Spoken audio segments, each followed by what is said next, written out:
चंद्रभान पगारे लिखते हैं, प्रणाम गुरुजी, जो बात अपने को समझ नहीं आती उसे बार बार सुनने से समझ आती है क्या? कृपया इस पर कुछ कहें। चंद्रभान पगारे कहते हैं कि जो बात हमें समझ में नहीं आती तो उसे क्या बार बार सुनने से वो समझ में आ सकती है? आ सकती है, अगर हम ग्रहणशील होकर, खुले हुए होकर और बिना किसी पूर्वाग्रह के बार बार सुने, तत्परता से सुने, सजगता से सुने। ऐसे न सुने कि अब ये समझने लायक नहीं है या मुझे क्या समझ में आएगी, इतनी बात जानी कि मुझे समझ में नहीं आई तो ठीक है, फिर आप सुनिए और वही तत्परता, वही उत्साह, वही जोश, और वो सुनना हो सकता है तुम्हारे लिए फिर कोई नया द्वार खोले।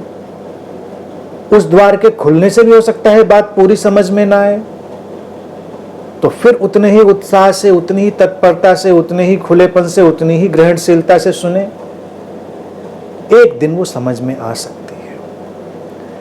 भारत में इसीलिए एक परंपरा पाठ की डाली गई कि हम जो शास्त्र हैं, जो बुद्धों के वचन हैं, गुरुओं के, उनका पाठ करते हैं।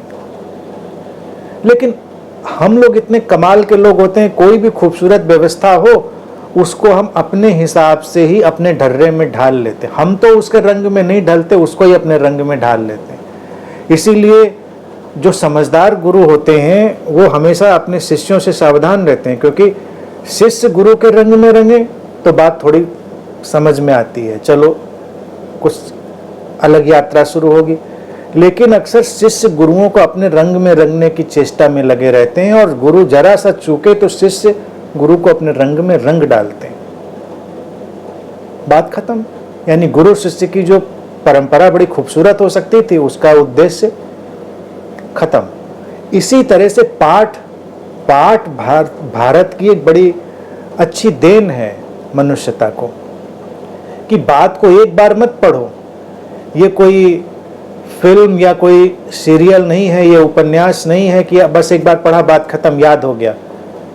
लेकिन लोगों ने कहा कि हम तो कंठस्थ कर लेते हैं, चलो हमने याद कर लिया, हमने गीता याद कर ली, हमने उपनिषद याद कर ली, हमने वेद याद कर लिए, और उसके बाद फिर वो यांत्रिक ढंग से पाठ करते हैं। कई बार घरों में लोगों को पाठ करते हुए देखिए, तोते की तरह से पाठ हो जाएगा। अब तो उसके रिकॉर्डेड चीजें बजा दीजिए, वो पाठ हो जाएगा। अच्छा चलिए विधि विधान से भी करेंगे तो वो भी यांत्रिक है। तो यांत्रिक ढंग से कि पाठ में कुछ जादू होगा इसलिए आप कर रहे हैं, इसलिए नहीं। तो जो पाठ करता है कभी अपने अंदर झांक कर वो देखे, हम किस लिए पाठ करें? इसलिए कि हम कोई बड़ा धार्मिक काम कर रहे हैं, या इससे हमको कुछ मिलने वाला है कि भाई हम पिछले कई साल से पाठ कर रहे थे, अब इसका पुण्य मिलने वाला होगा, इसका परिणाम आने वाला होगा, हमने इतने पाठ किए हैं। और हर धर्म, हर मजहब ने इसको किसी न किसी रूप में डाला है कि वो जो बुद्धों के वचन हैं उनको व्यक्ति बार बार दोहराए। लेकिन वो दोहराना उद्देश्य इसलिए नहीं है कि ये कोई बड़ी धार्मिक एक्टिविटी है, इससे कोई बड़ा लाभ होने वाला है, पुण्य मिलने वाला है, कुछ अच्छा होने वाला है। इसका एक मनोवैज्ञानिक बस उद्देश्य यही था कि खुले हुए, ग्रहणशील होकर, पूरे उत्साह से बार बार उन शब्दों से गुजरो।